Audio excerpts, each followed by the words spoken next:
Hola, bienvenidos a una emisión más de Derecho a Disentir, espacio dedicado a las opiniones de jóvenes universitarios de diferentes disciplinas y escuelas, que pondrán sobre la mesa los temas que más le interesan a la sociedad. Hoy nos acompañan Irving Vera Reyes, de Derecho de la UNAM, Jonathan Jan Moreno, de Derecho de la UNAM, Enrique Memije, de Psicología de La Salle, Grisela Arisbeth Rojas, de Trabajo Social de la UNAM, Samantha Rodríguez, de Derecho de la UNAM, y Sara Isela Contreras, de Derecho del CIDE.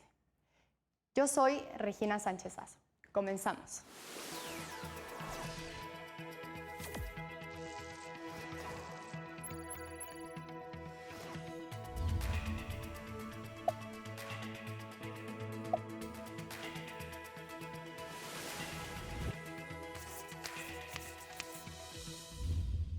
En esta ocasión platicaremos sobre el divorcio de una pareja en la que el juez determinó que la custodia de la hija quedara en manos de la madre, estableciendo un régimen de visitas y convivencia supervisada entre la niña y su padre, ya que la exesposa lo había acusado de ejercer violencia familiar.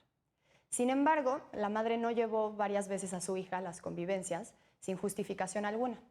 En contra de esta situación, el padre acudió ante un juez, el cual determinó que el padre podía ir por su hija unos días a la semana y devolverla al día siguiente, ya que no había podido demostrarse las acusaciones de violencia.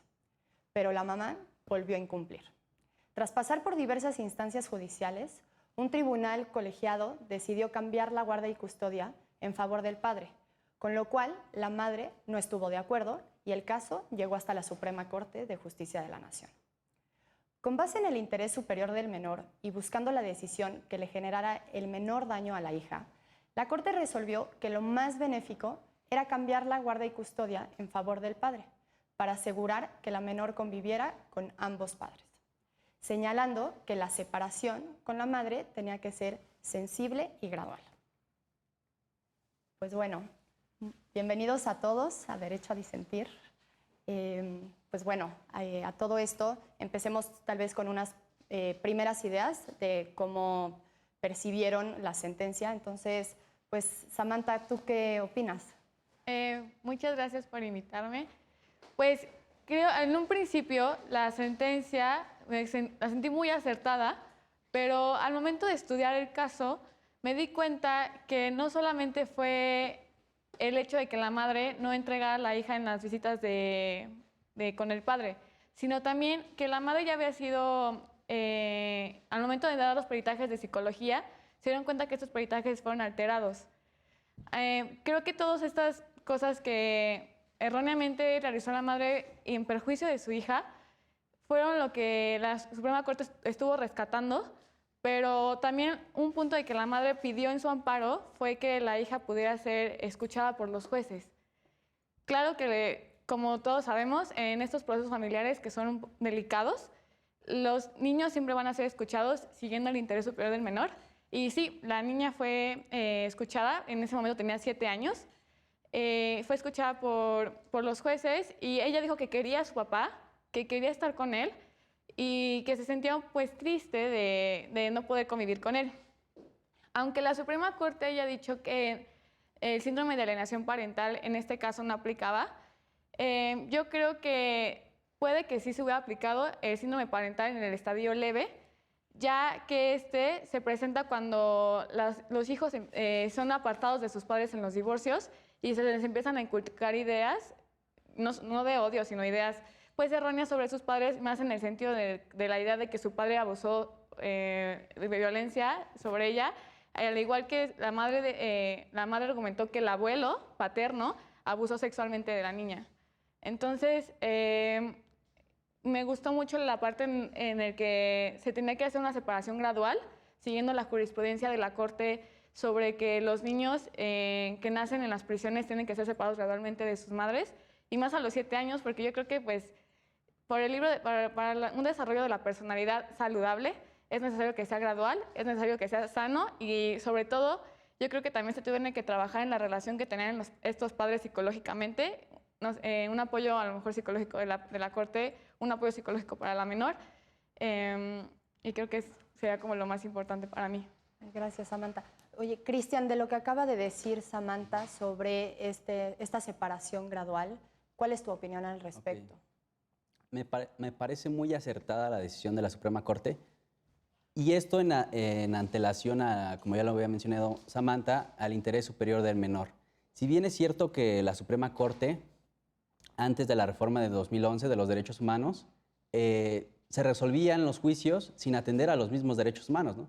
Entonces, a partir de esta modificación de la misma Constitución en su artículo primero y demás relativos, y del cuarto, que en este caso es de la familia, se empieza a hacer un enjuiciamiento o esta forma de juzgar de una manera diferente. Entonces, desde el 2011 ha sido un gran cambio para todo el mundo jurídico y para en general la sociedad, porque esto ha conllevado grandes cambios en la forma de ver a la familia. La familia como concepto es indefinido. Pueden existir diversos conceptos. Tú tienes uno, mi compañera tiene otro. Cada uno tenemos un diferente concepto acerca de lo que es la familia. En ese sentido, igual va a haber conceptos muy diferentes acerca de lo que es la filiación, la guardia y custodia, etcétera, etcétera. Porque el contenido de estos conceptos es relativo por la trascendencia y el cambio gradual que va transformando la misma sociedad, ¿no?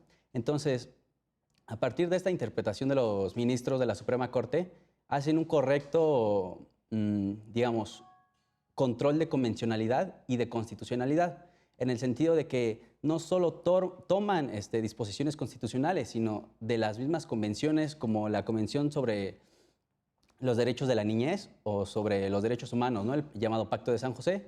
Y esto implica que haya una mayor protección a la niñez. En este sentido, al menor que se refiere en esta sentencia. Y digo que es una mayor protección porque el juez no le da esta importancia al promovente que es la madre, sino le da la importancia a la hija, ¿no? No ve tanto los intereses de la madre, sino los intereses de la hija. Y esto es un criterio muy acertado y muy difícil porque estás ponderando dos valores, ¿no? El valor de la niñez y el valor como madre. Y como padre, imagínate, son tres valores súper difíciles de armonizar. En este sentido, le dan un valor superior al de la niñez, diciendo, muy bien, la madre pues no pudo comprobar que se ejerció violencia, ni pudo comprobar que existiera algún tipo de alienación, ¿no? En este sentido, el juez de primera instancia,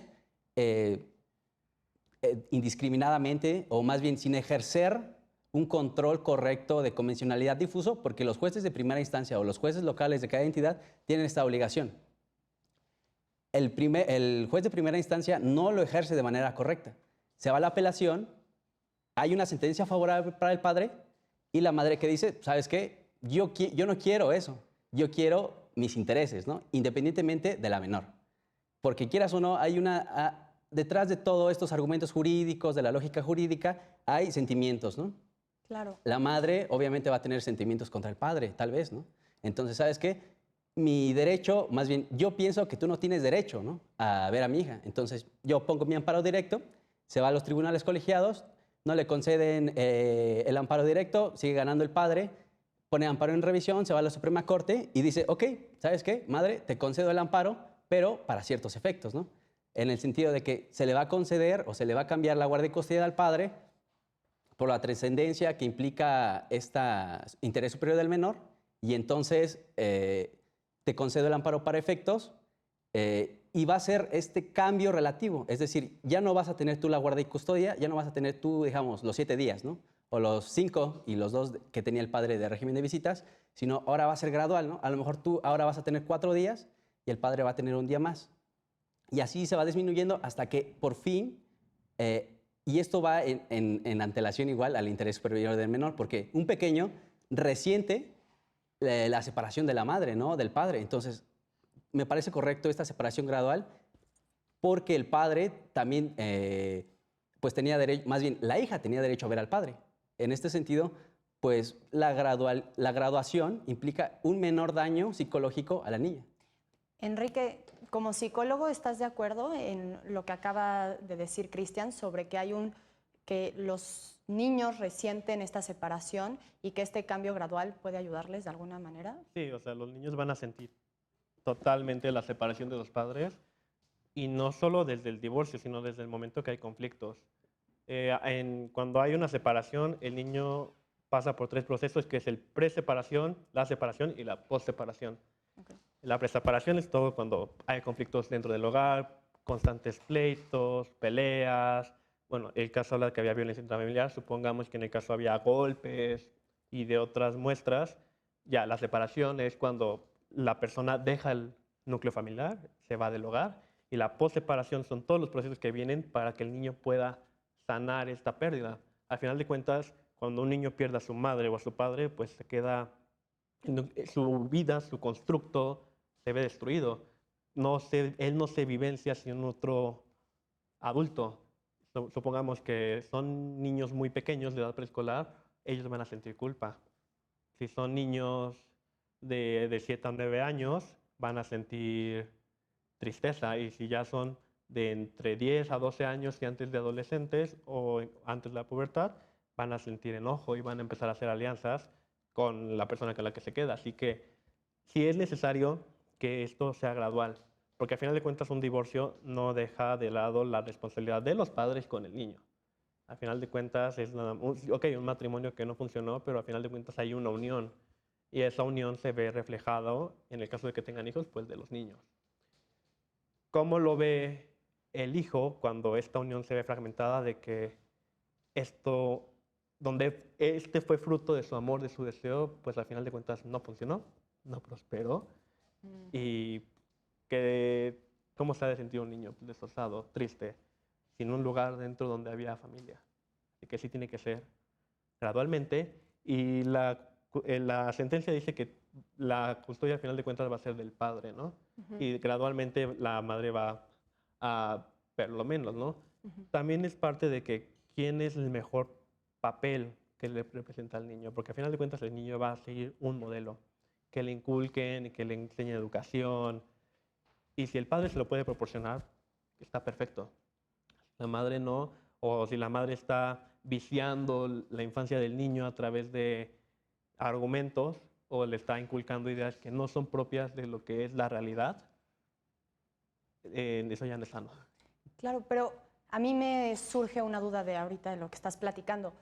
O sea, por parte de un papel o de conocer como solo el caso, podemos saber qué padre es mejor que el otro y por qué le conviene al hijo estar más con la mamá que con el papá o viceversa. Por ejemplo, Grisel, como trabajadora social, ¿ustedes alcanzan a percibir estas cosas?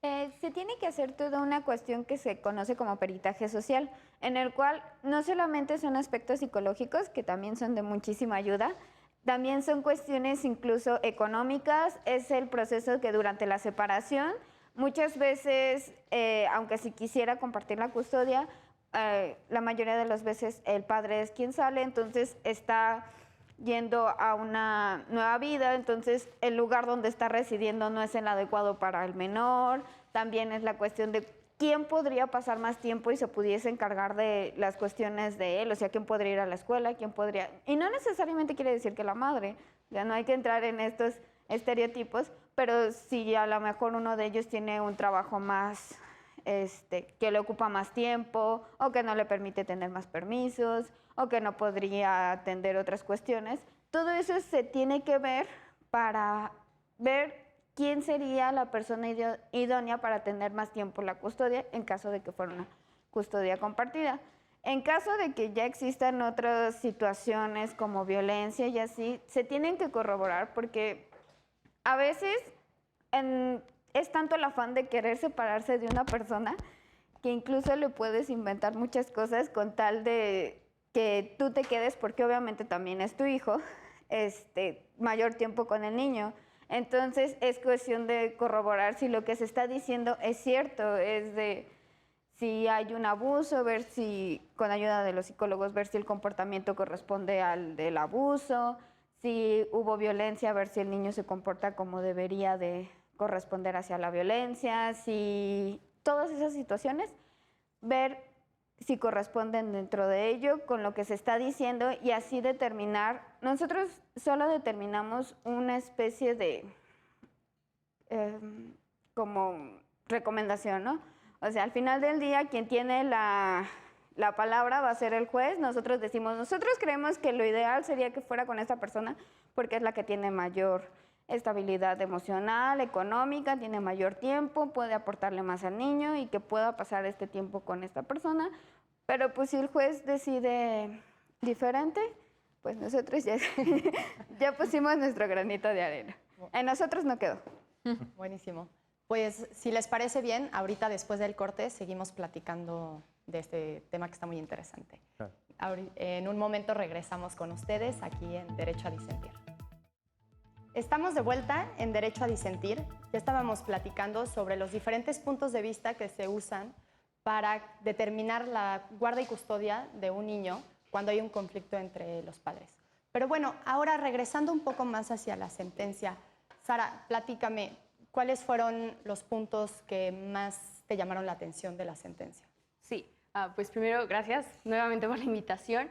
Y sobre todo en la sentencia, me gustaría decir, digamos, triunfó una vez más el interés superior del menor, que justamente la sentencia lo repite nuevamente, es un derecho constitucional, por lo cual es, digamos, intocable. Entonces, ese es como el primer aplauso, ¿no? Y sobre todo, yo creo que es el eje principal sobre el que la Suprema Corte hace todo este razonamiento.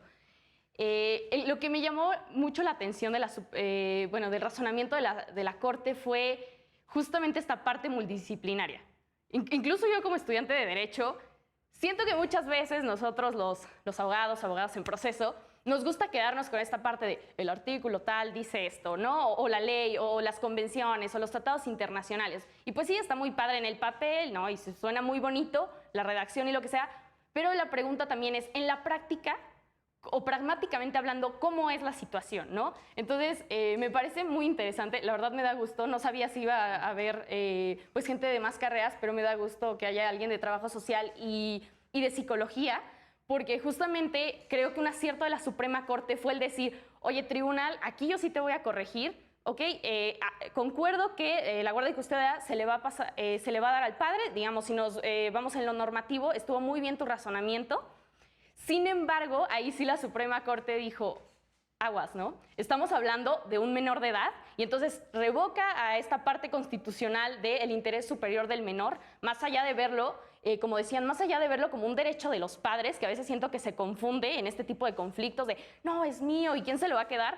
Creo que es, y justo lo corrigen, ¿no? Esta discusión de derecho-deber, si no te dicen, aguas ahí, sí, a lo mejor podrá ser cierto derecho, a lo mejor como padre, madre, viendo este punto de familia, pero es un deber tuyo, porque el interés superior del menor es prioritario al tuyo. Entonces, me parece un acierto de la Suprema Corte el decir, se va a hacer de manera gradual. Es decir, ya está abriéndose a más disciplinas por justamente estos daños, estas repercusiones de las que comentaban acá los psicólogos. Entonces, ese me parece muy acertado de la Suprema Corte, el razonamiento. Oye, Jonathan, y tomando en cuenta lo que Sara acaba de decir sobre los puntos de vista y cómo fue acertada la resolución, ¿tú estás de acuerdo? Por supuesto. Sí, porque primero la Constitución lo protege, ¿no? En su artículo 4, ahí está claramente que el principio que se debe proteger siempre es el del menor, siempre se debe ver por su beneficio. Y luego en el Código Civil también lo vemos aquí en todos en general, pero específicamente en el de la ciudad. El primer tema que se toca siempre cuando hay un divorcio, siempre el primer requerimiento es que empiecen a plantear cómo van a hacer las divisiones, tanto de alimento, de visitas, todo siempre en pro del bien del menor, antes incluso de los intereses de cada uno de los padres. Y además es un tema que se ha estado tratando muchísimo, no sé si desde antes de la reforma de 2011, como dijo mi compañero Cristian, pero sí, desde entonces he estado leyendo varias tesis que han estado saliendo en la Gaceta de la Suprema Corte. Entonces es muy interesante cómo ha estado evolucionando la forma en la que se está tratando este asunto, ¿no? Porque podemos decir el interés superior del menor, pero ¿qué significa eso?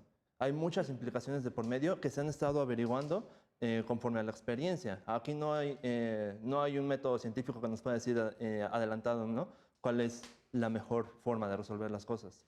Aquí cada caso es específico, no hay fórmulas mágicas y entonces que se estén tomando estos resultados empíricos y la Corte lo esté manejando así, de forma que tenemos un montón de implicaciones ahora también de otras disciplinas ajenas al derecho y que las maneja incluso a veces como eje central ahí en sus tesis para que pueda darse una resolución jurídica justa, siempre teniendo en vista el bien del menor. Entonces, sí, yo estoy completamente de acuerdo con esta resolución. Buenísimo. Y Enrique, también retomando, ¿qué tan benéfico puede ser para el menor el estar dentro de un juicio, formar parte de este litigio que está pasando entre sus padres? ¿Cómo les afecta? Mira, es una pregunta que también es muy parecida a qué tan benéfico puede estar un niño en su familia, ¿no? No lo sabemos. Claro. La construcción del infante depende mucho de las circunstancias, del contexto, y en un juicio depende cómo lo traten. Si lo tratan a un niño como una víctima más, o si lo tratan en su condición de niño, que también tomar en cuenta condición como que es su verdad, que es un niño, que al final de cuentas está explorando un mundo, que se está metiendo en un mundo de adultos, un mundo donde rigen leyes que el niño no comprende, un mundo donde rigen un montón de protocolos, artículos, que al final de cuentas un niño en su etapa de desarrollo, vamos a dejarlo así, pues quiere jugar.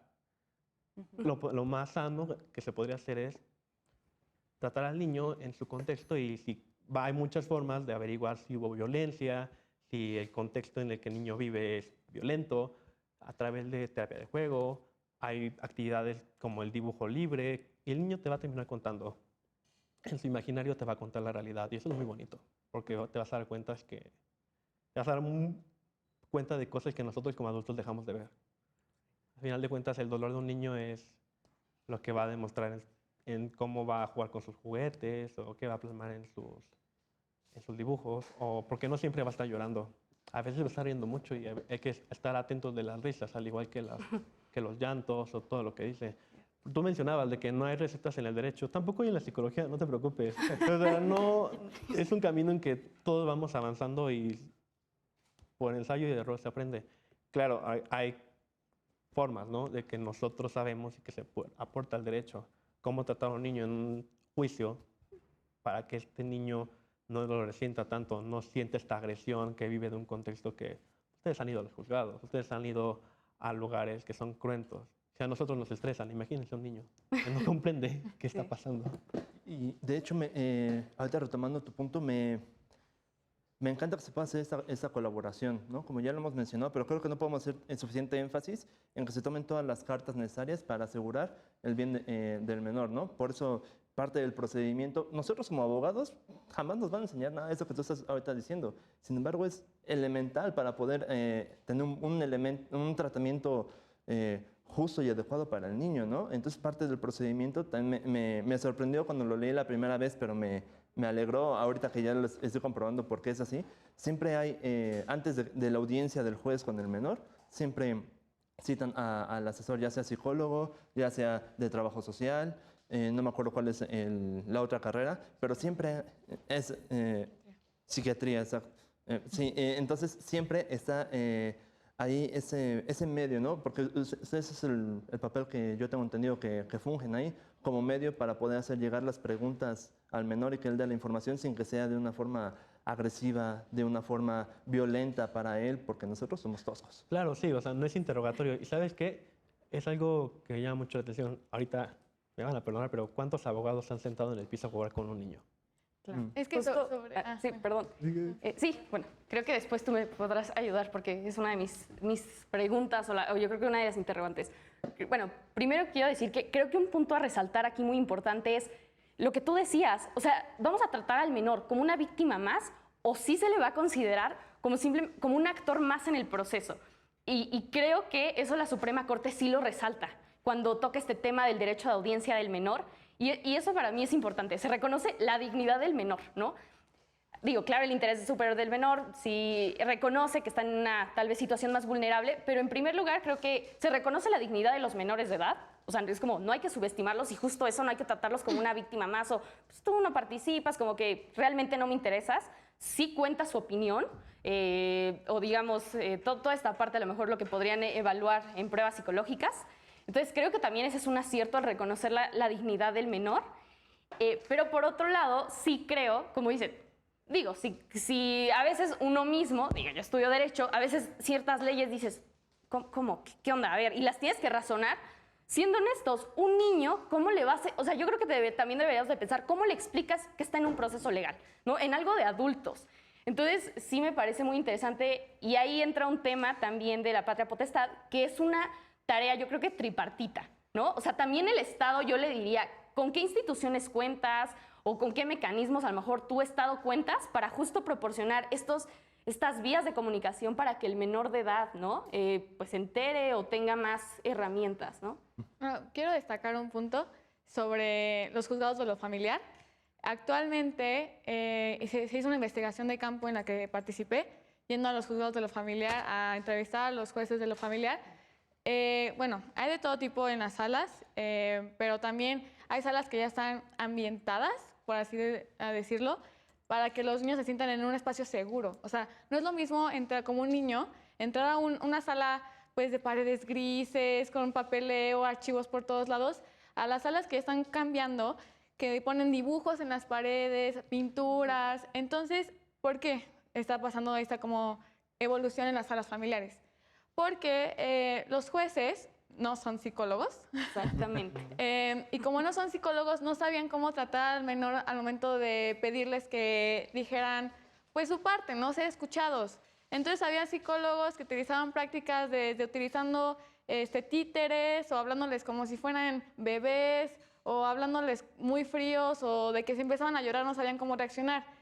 Así que o sea, no estoy muy de acuerdo en eso de que nunca nos lo van a enseñar. Sí nos lo está enseñando junto con trabajo social en la UNAM, de, a ver, o sea, si se quieren dedicar a lo familiar, tienen que tomar en cuenta que son niños, ustedes fueron niños, y no porque un niño empiece a llorar se tienen que desesperar o lo tienen que tratar mal o le tienen que gritar. O sea, porque si le gritan a un niño es perdido el caso.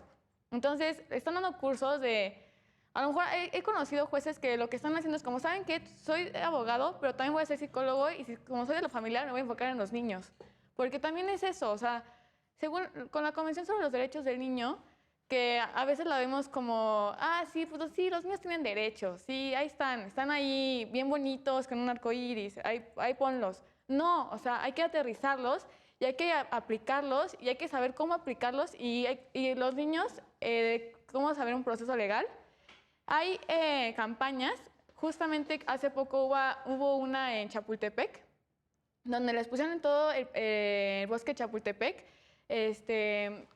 imágenes de tienes derecho a, y representado con dibujos, a una familia, tienes derecho a un nombre.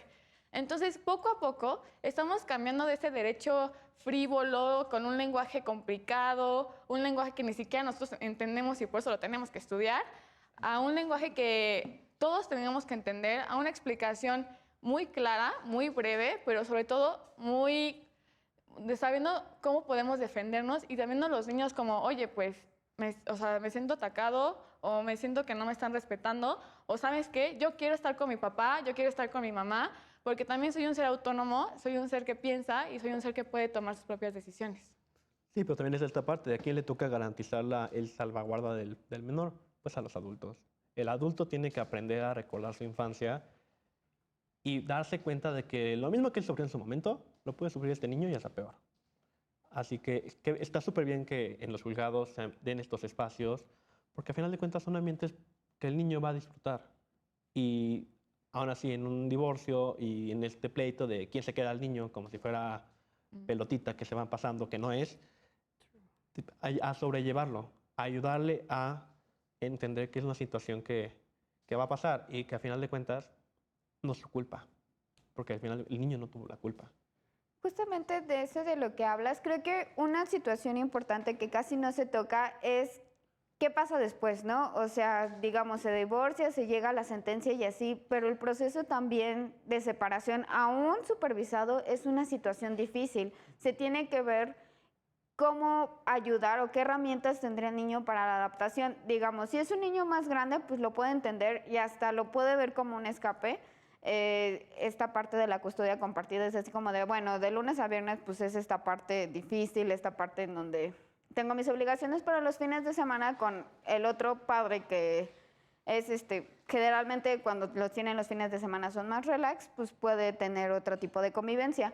Pero, ¿qué pasa cuando es un proceso difícil como este caso en el que obviamente la madre no estaba de acuerdo y obviamente no creo que haya estado como muy feliz y no creo que permitiera la facilidad para que se dieran estas situaciones en las que se pudiera readaptar el niño fácilmente? También habría que existir una situación en la que la corte permitiera que se supervisara, ¿no? ¿Cómo va el avance? ¿Qué está pasando? Y no tener que llegar a la situación de que se tenga que volver a ir a lo legal, ¿no? Se tenga que volver a ir al juzgado porque otra vez uno de los padres está negando o no está cumpliendo con el acuerdo que se había llegado, sino es ver cómo se está adaptando el menor, porque si se determinó que esa era la situación en la cual el menor tendría el mayor beneficio, bueno, pero ¿cómo se va a llevar a cabo? Porque es muy fácil decir, no, pues sí, o sea, ya se determinó, lo vamos a separar gradualmente y vamos a ver así, bla, bla, bla. Pero, ¿cómo se llega a esto? ¿Cómo lograr que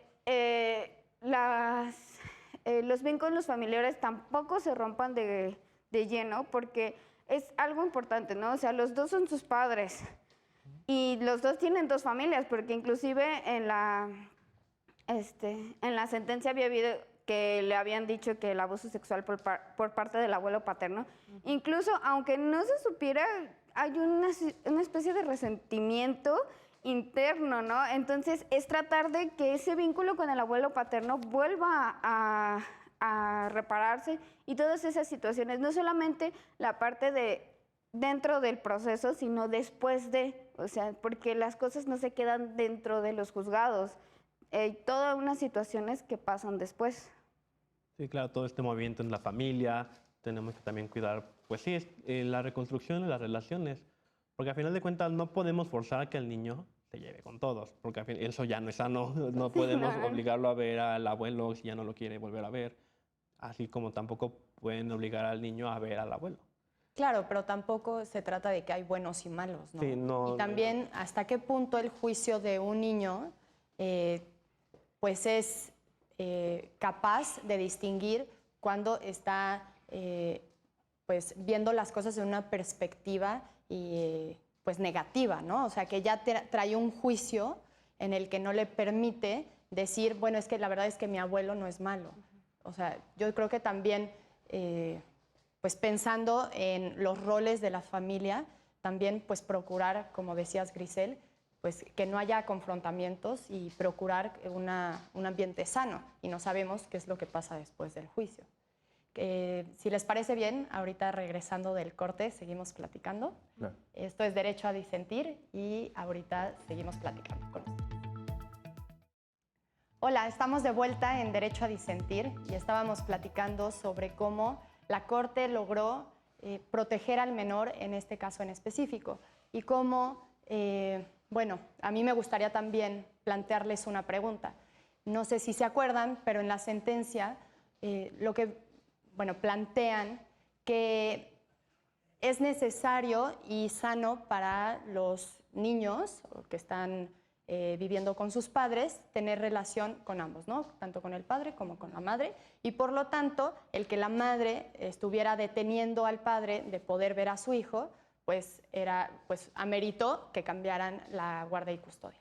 Ahora bien, ¿qué pasa cuando estamos en otro tipo de familias en las que solo hay un padre o solo hay una madre, o está la madre y tal vez tíos, abuelos y justo, ¿no? O sea, cuando hay otros esquemas de familia. Alguien, bueno, Sara, por favor. Sí, pues hubo un momento en el que estábamos justo comentando esa parte que tocas. En mi clase de Derecho Civil Familiar, no, pero les leí esta lectura, digamos, esta parte doctrinal en la que habla de la patria potestad y justamente pues dice que una de las características es la parte de interés social, ¿no? Y la parte de interés del orden público y toca el tema de la familia, ¿no? Entonces, si lo queremos ver desde un digamos, punto de vista social, la familia siempre ha sido, digamos, ese pilar de la sociedad, ¿no? Entonces, creo que la verdad sí hay un tema ahí medio social, político, realmente en este tipo de decisiones de la patria potestad y eso que comenta el razonamiento de la Corte, es como decir, no, pues para que haya un desarrollo integral del menor, de la menor, tiene que convivir con ambos padres, ¿no? Y en la doctrina dice, ¿por qué el Estado necesita digamos, seres humanos funcionales? Yo cuando leí eso dije, ay, funcionales. O sea, ¿qué entiendes por funcional? Bueno, no le puedo cuestionar a nadie, pero realmente es una pregunta, o sea, que te lleva a un tema discriminatorio en decir, ok, entonces, si yo no tengo papá o mamá, ¿cómo? Entonces ya no soy funcional para la sociedad o cómo. Y este tema discriminatorio de las familias en el que solo hay padre o madre, ¿no? Más allá de un tema de divorcio. Entonces, Pero también más allá de qué familia es funcional. O sea, aunque haya padre o madre, claro. de ninguno. Cada familia tiene pues lo suyo, ¿no? Y tomando en cuenta de que si no está el padre o no está la madre, supongamos que en el embarazo el padre choca y muere y nunca ve al hijo. O en el parto la madre muere y el hijo nunca tiene contacto con su madre viva, ¿no? Siempre hay una figura paterna y una figura materna, ejercida no necesariamente por los padres biológicos. Puede ser un tío que funja como la figura paterna o una tía que funja como la figura materna. Está en este juego de que quién va a hacer ese papel para el niño, quién le va a educar. Normalmente la madre es la madre proveedora de que le va a dar de amamantar, le va a dar de comer, lo va a cuidar. Y es el padre cuidador, el padre que va a evitar que la madre sobreproteja al niño, suponiendo que la madre lo mega ropa, lo pone literal en 3 capas de ropa en un día de invierno, el padre va a hacer que le quite 1 o 2 para que no esté tan caliente y pues al final de cuentas es necesario la función de las 2 figuras para que el niño sobreviva. Hay algo que es necesario en el infante que siempre es el contacto con su familia. De hecho, es muy fácil, siempre se le tiene que hablar al niño. A un niño que nada más le das de comer, pero no le dices la palabra, el niño se va a morir. Al final de cuentas, la palabra es vida, la palabra le va a dar una razón de ser al niño. Es nombrarlo, es darle su lugar en el contexto. Sí, sí. Retomando un poco tu idea, también es importante ver cuáles eran los roles y la cercanía que tenía con estos padres, bueno, con ambos padres más bien, porque, bueno, como menciona, o sea, si no conociste a una de tus 2 figuras, siempre va a haber alguien que funja como figura paterna o figura materna, pero si de por sí para nosotros como adultos, luego una separación de pareja, de un noviazgo, es dolorosa, imagínate que un niño sea privado de convivir, de estar con una de las 2 figuras, no por él, no porque él no lo quiera, sino porque es tanto la ruptura familiar que se le priva de esta oportunidad de convivir con el otro padre y esto puede dañar dentro de la dinámica familiar porque a veces los niños pueden crear una situación de rencor contra el padre que le privó de ver a la otra figura, así como también de idealizar a la otra figura, así como de, no, es que si él estuviera aquí, de seguro me dejaría hacer esto, esto y esto y esto. O sea, no es tanto el hecho de esta parte de que si no tuviste un padre o una madre desde un inicio, pues no puede ser funcional, sino que a veces en este proceso de separación, como digo, o sea, a veces como adultos nos duele y hay mucha gente que todavía extraña a su ex de hace 3 años. Imagínense esa sensación de perder esa parte y esa oportunidad de crecimiento con esta otra figura paterna que conocemos desde antes. Es una situación que vulnera mucho a los niños y si los niños no corren ningún riesgo, sí se debería de procurar que estuviesen en contacto con ambos padres, porque una cosa es que se hayan roto los vínculos como pareja, pero el vínculo filial siempre va a estar ahí. Sí, y bueno, yo retomando las ideas de mis compañeros, creo que en este caso pues tampoco le podemos atribuir la culpa a los ministros porque recordemos que cuando se interpone un amparo directo, sus efectos son relativos, entonces nada más aplica para esas personas, ¿no? Entonces, queda de manifiesto que el problema no es del Poder Judicial en el sentido de resolver, porque ellos resuelven las controversias a partir del caso concreto, ¿no? No podemos decir, tiene que haber a fuerzas una madre y un padre, ¿no? No, sino el problema viene más allá de políticas públicas, de los mismos legisladores que a veces son mediocres en legislar, siendo sinceros, ¿no? Su técnica jurídica o simplemente la gramática es terrible. Y dices, por Dios, para esto tengo que estudiar, para entender la mediocridad del legislador. O sea, eso no es posible, ¿no?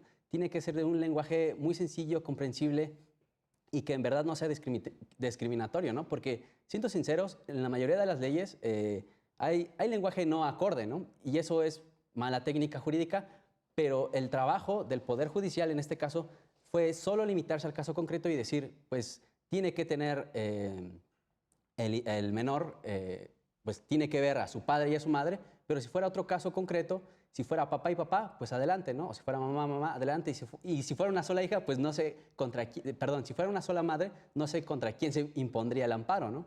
Porque en este sentido, si hay una sola madre, está ejerciendo también, puede ejercer la forma de padre, ¿no? O incluso su abuelo puede ejercer forma de padre, etcétera, etcétera. Entonces, creo que a partir del caso concreto es como va a determinar cada resolución. Lo que sí considero es que se debe de haber un cambio de fondo, no tan solo legislativo, ¿no? Porque, como ya lo comentaban, las normas jurídicas, ¿de qué sirve que estén plasmadas si no sirven en la realidad, ¿no? No se materializan, es como letra muerta, literal. Entonces, debe de haber, no solo desde el ámbito jurídico, sino desde el ámbito de la sociedad civil, desde el mismo Estado, desde el Poder Legislativo, desde el Poder Ejecutivo, políticas públicas encaminadas a este esparcimiento de que los niños conozcan sus derechos de una manera fácil, accesible, que creen instituciones públicas para, en dado caso de que existan estos problemas, puedan ayudar a conllevar esto a los niños y aún mejor, que den a conocer los deberes de los mismos padres, ¿no? O sea, está muy padre que digamos que los niños tienen derechos, pero los deberes de los padres es como decir, yo no tengo deberes con mi hijo, ¿no? Pero claro que sí, ¿no? Yo no me puedo deslindar de que yo tengo que darle alimentos, tengo que instruirlo de manera correcta, ¿no? Inculcarle valores y todo eso. Bueno. Sí. Pero bueno, en este caso en particular, yo creo que los códigos civiles y familiares de la República tienen muy claro y realmente yo considero que en la Ciudad de México, la manera en la que se tiene que tratar al niño en esos tipos de casos de divorcio, o sea, sí está muy bien regulado, sí está muy bien planteado. Yo creo que un poco más en los códigos familiares, pero sobre si es una madre soltera, ¿quién le va a imponer un amparo? Bueno, pues, se me ocurren mil personas, la abuela, el tío, los primos, no, o sea, cuando un padre no es viable. Es que creo que estamos confundiendo a veces eso, no lo vemos un poco más allá. Una relación biológica padre-hijo no es lo mismo que una relación sentimental. Entonces, si un padre biológico no puede o no es apto para darle una educación, para darle una buena figura paterna, filial, a un menor, pues a lo mejor el abuelo, el tío, los sobrinos pueden decir, oye, pero el niño tiene una relación conmigo, me ve como una madre, me ve como un padre, me ve con ojos de paternidad. Entonces, yo creo que puedo suplir esa figura paterna biológica. Entonces, los amparos, entonces sí se pueden contra madres solteras, padres solteros. Y hay casos de abuelas, de abuelos que van contra las madres, contra los padres, para que se queden con la guardia y custodia de los niños. Entonces, igual, esto va más allá. La Corte sí menciona sobre que se tuvo que pagar una terapia a la menor, pero yo creo que también una terapia a los padres, o sea, porque igual, si hubo un conflicto de años por una custodia, esa relación familiar está está para mí, yo diría irreparable, pero yo no soy psicóloga, pero muy complicada de arreglar. O sea, no me imagino, porque igual tocan el tema de que la niña socialmente la ven como una víctima de a lo mejor, es que no sabemos si sí la abusó el abuelo, si no, qué pasó, la tenemos que cambiar de escuela. O sea, es una cuestión tan complicada que hasta me entró la duda, bueno, pues, ¿qué es de la niña hoy en día? O sea, ¿qué sabemos de ella? ¿Cómo evolucionaron sus papás? Y bueno, o sea, sin duda. Creo que algo que vale la pena aclarar en este punto es que patria potestad y guardia y custodia no son la misma institución. Normalmente van de la mano corríjanme si me equivoco, pero no necesariamente una misma persona es poseedora de ambas. Un padre puede seguir teniendo la patria potestad, pero la guardia y custodia la puede llegar a obtener algún otro... un tercero, exactamente. Todo siempre por el bien del niño en este caso, ¿no? Sí, bueno, entonces, como ya estamos en el tercer bloque, si me pudieran comentarnos sus últimas ideas respecto de esta discusión y del caso en concreto, pues Enrique. Últimas ideas. Híjole, la familia siempre va a ser algo muy complicado, pero a final de cuentas son cosas y son convivencias que se tienen que dar.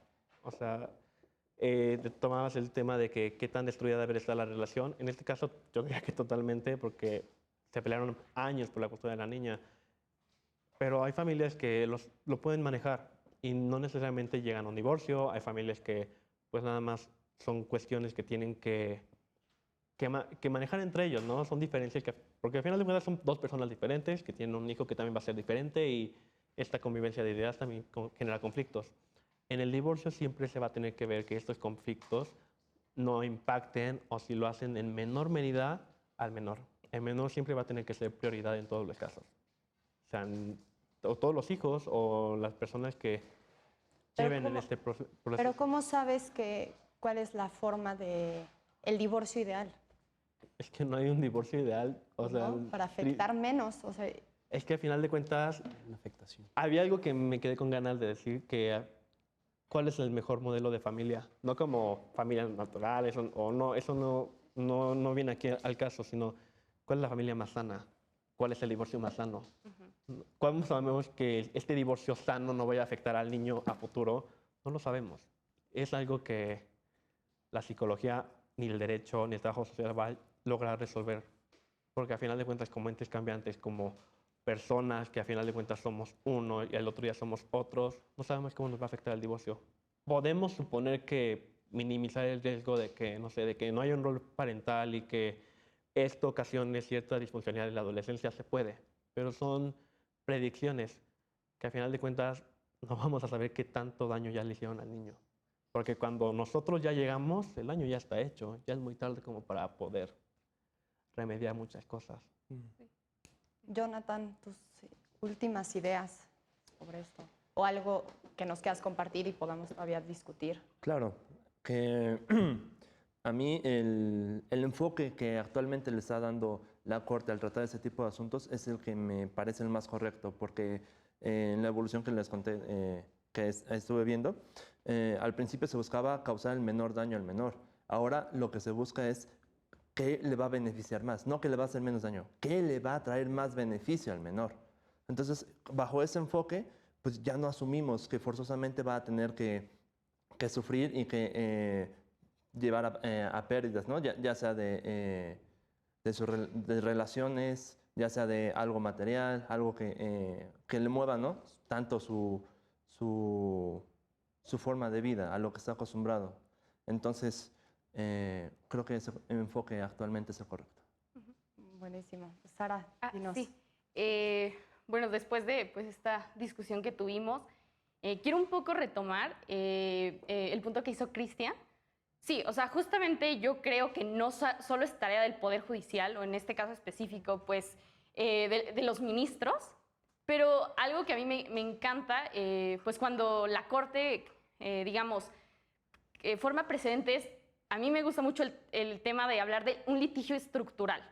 Porque aunque, digamos, sí los efectos de la sentencia sean interpartes, o sea, realmente, mínimo en estos espacios, o sea, simplemente aquí estamos ya hablando de un tema, digamos, pues que es controversial y que obviamente ya no solo lo vemos de que, bueno, fue en ese caso, interpartes y ahí se queda, sino lo estamos viendo de que va más allá de un caso en específico. O sea, sino que es cuestionarse una vez más, ¿qué se entiende por interés superior del menor? ¿Cómo está regulada la normatividad? ¿Qué se está haciendo, ¿no? con otras disciplinas, ¿no? En caso de un juzgado o en este tipo de procedimientos. Entonces, por eso es que a mí creo que para mí es un punto muy importante, más allá de verlo como en temas de derecho, para mí creo que las sentencias los veo hasta de la parte, en los efectos sociales, ¿no? Y esta medio indirecta, yo creo que la Suprema Corte decir, ok, yo hice lo que me corresponde, pero también un alertamiento al Estado, porque, por ejemplo, instituciones como el DIF, ¿no? Ok, ¿qué pasa con los niños huérfanos? ¿cómo? Si no tienen papá y mamá, ¿cómo? Ya son utilizo esta palabra, estoy de desacuerdo, pero fue por lo que leí. ¿Cómo? Entonces ya son disfuncionales. ¿Tú qué estás haciendo, Estado, para también tratar esos casos y que todos seamos iguales, ¿no? Principio de igualdad. Entonces, me pareció muy interesante esta sentencia. Claro, como dices, la Corte marca una línea, pero Claro. eso no significa que todos Que el los trabajo- casos van a entrar ahí, pero sí nos puede estar diciendo pues, por dónde movernos y también esta parte de el resto de las instituciones, cómo complementan lo que socialmente nos pasa día a día. Sí. Grisel, ¿ibas a decir algo?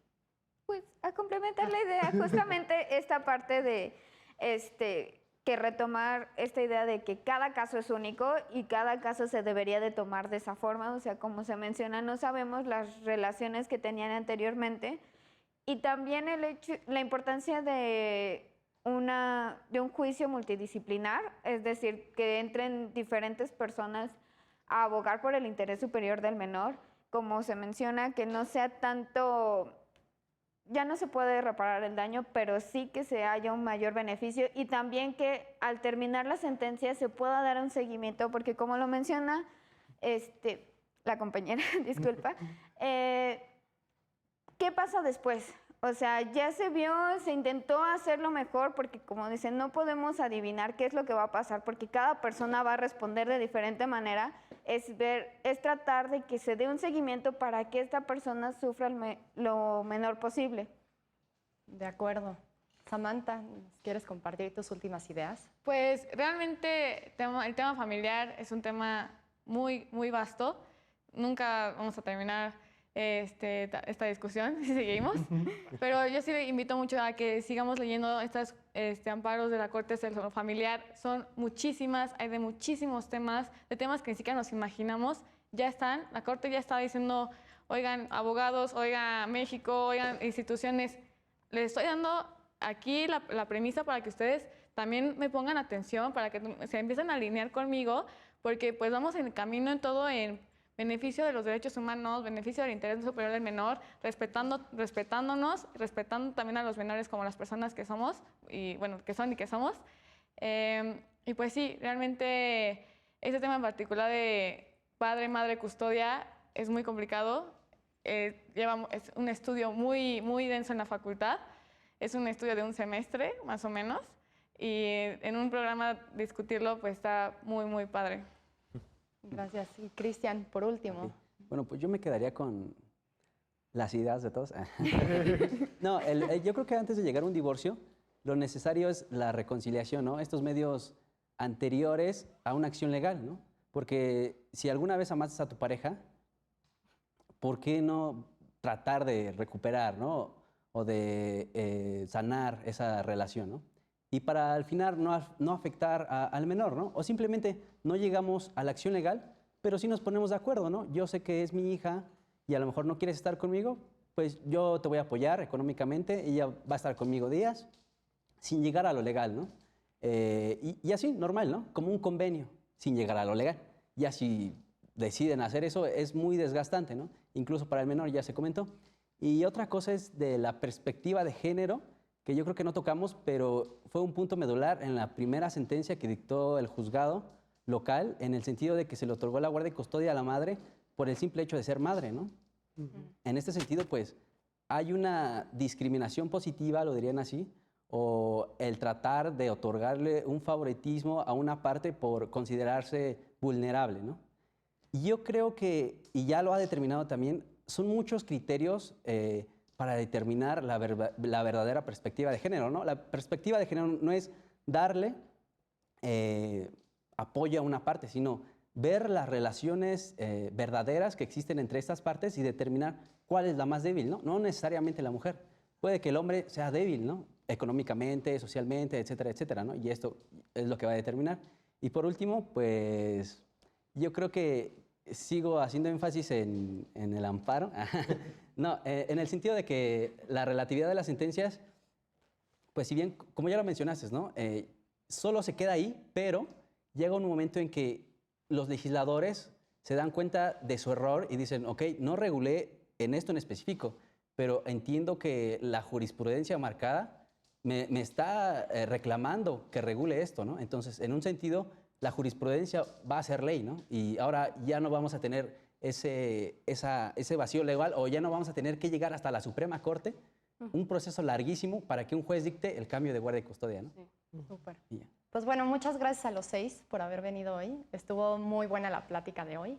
Y muchas gracias a ustedes por habernos acompañado esta noche. Esto fue Derecho a Disentir. Mi nombre es Regina Sánchez Azo.